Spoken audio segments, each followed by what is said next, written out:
Alright, another blabbing talking video. So I watched the Formula E races on CBS Sports Network. It was a doubleheader from Tokyo. The first race, Dan Ticktum passed Jake Dennis on the last lap, like the last turn of the last lap pretty much. That was very entertaining. I don't exactly know how all the whole attack mode and stuff works. I had it on like in the background. And then the second day, it was night race. Some stunning scenery. I just couldn't really keep up on all the strategy and everything. I don't know if they skipped ahead or showed highlights or whatever. I don't know if that's what they do. If they like skipped ahead and if they take the live stream and kind of edit it or what. I'm not sure exactly.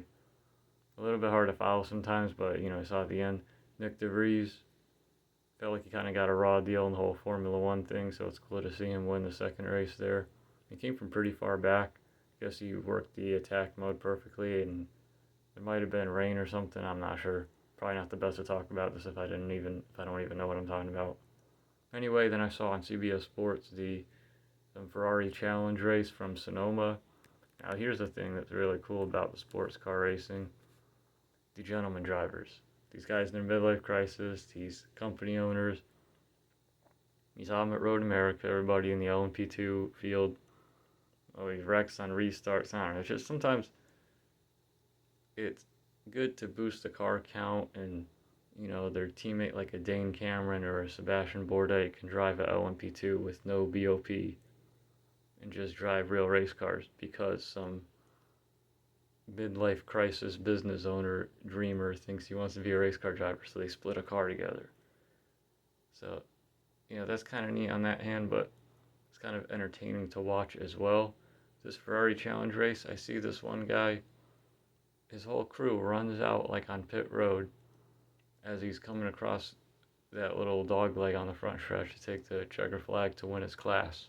I think it's like the beginner class or whatever. I don't know exactly know what the Kappa Shell Am or whatever, but all these guys in these light blue shirts, they all run out on off the pit wall, run toward they all run across pit road and they're fist pumping and they got their arms up in the air cheering him on.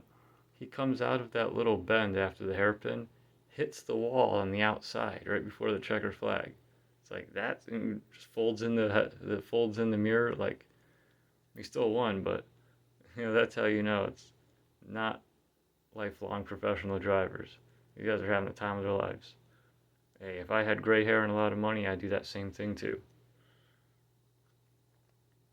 And anyway, I was also saw the Champ Off-Road broadcast.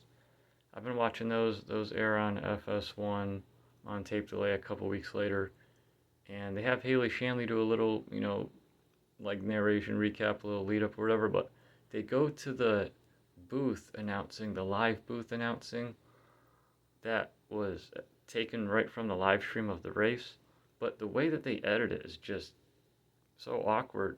They flash the results on screen for like 0.2 seconds. Sometimes, and they do this, ISOC does this with Snowcross as well, where sometimes it might not even be the right thing. It'll be like the lineup or the point standings or whatever instead of the race results. One time I think in Snowcross earlier this year, they spoiled the race results, putting that up instead of the starting lineup. And they showed the Yokohama top qualifier, but I don't know why he's not starting on pole. Like they need to just, I don't know, just if you're gonna edit it, they cut the live stream down to the 45-minute thing to fit into the hour-long broadcast. I like to see a little more information given of like, hey, the top six invert or top four invert or whatever like the invert was. And then the live announcers, look, they're on Race Desert, so everybody loves them, and I think they're passionate and great, but I think they could re-record that. I feel like they miss so much action on the screen, and that Shane guy, he talks so slow. I don't know. I feel like I'm missing most of the action that happens. I'm always, Because I'm kind of busy here. I'm not like staring at the screen the whole time. I got a life to live. I got things to do. Kind of have my back turned or whatever. I'm kind of having it out of the corner of my eye. I'm listening to it, and I just feel like I'm always having to be like, what happened? How'd that guy get the lead? And always having to rewind it. But the way that they edit it, we're watching the race. There's like 5 minutes to go, and then at the snap of a finger, there's like 2 minutes to go. Like the Crandon Cup race from the spring brush run. They don't even show how Mickey Thomas got by all the Pro 2s. They don't show how Ryan Beat somehow got second overall and the top Pro 2. The whole race, they showed the highlight of that. It was like 2 minutes long. All we saw was CJ over rotate and clip the inside wall and break his truck. And then I think, was it in Dirt or ERX? I think that broadcast. Gavin Plummer got third, and like we see just a 0.2 second clip of a bunch of guys getting a little held up on the inside hairpin, and Plummer goes to the outside. That's a huge deal for him. He hasn't been close to the podium the whole time he's been a pro spec. I would like to see a little bit more mention of that, or I don't know, another replay of that. Like if you have the clips, you can edit them together and be like, oh, and here all these guys get held up on the inside. Plummer to the outside. He sweeps around all three of them.